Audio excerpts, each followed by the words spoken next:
Thinking Aloud. Conversations on the leading edge of knowledge and discovery with psychologist Jeffrey Mishlove.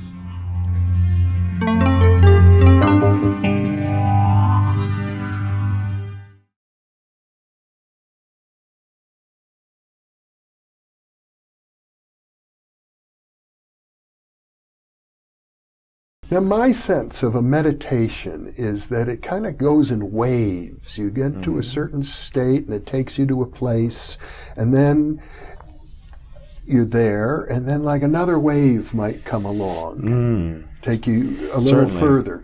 And I imagine that in your work, it's sort of intuitive. You have to feel that when you're working with someone.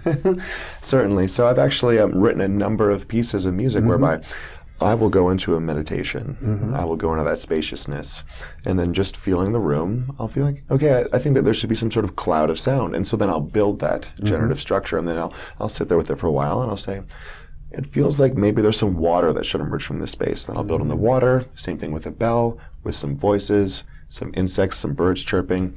And then when I finally sit with it, maybe for an hour, and I just have a sense of it doesn't seem like anything else is necessary here, then the piece is complete. And so there's that question of, am I writing the music? Is the music then just like, is it being channeled from somewhere else? There's the sense that it's really just allowing consciousness to flow and supporting attention. And so going back to that notion, like I said, the ocean waves that each inhalation and exhalation can drive, it brings you perpetually back to the breath state. And it's so embodied.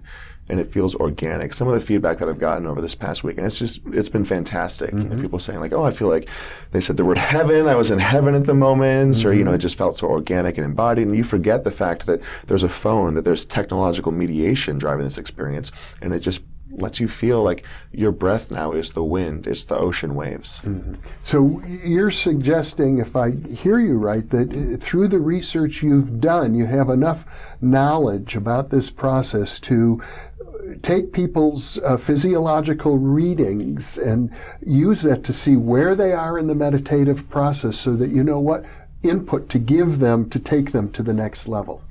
Yeah, and having DJ'd hundreds of these meditations now, the next step is to then embed some knowledge directly into the system. So knowing that the low bass tone helps to generally anchor energy, and also knowing that when I push some sounds that are way up the octave, it can tend to bring the energy up. And so getting a sense for the physiological state of the individual who's coming through that meditation, and then to be able to most comfortably bring them back to their breath, bring them back to awareness. So for instance, some people will come in really hot, so they may be, 30 breaths per minute, near hyperventilation, and knowing that there's a certain set of sounds.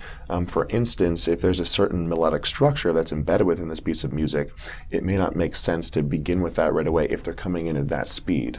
So then introducing that a little bit more slowly, starting with some more textural pieces just to bring the awareness back to the self, and then slowly bringing in these structures that start to say, all right, let's get down to 10 breaths per minute, 9. It's fun to just watch it drop and to just be with the person in that experience. And thinking about how we can automate some of this is also how we can start to push towards the creation of an app for distribution at large. I see. Well, I guess if I had to sum up what you do, it seems like you're doing 3 things at once. You're a high-tech spiritual DJ.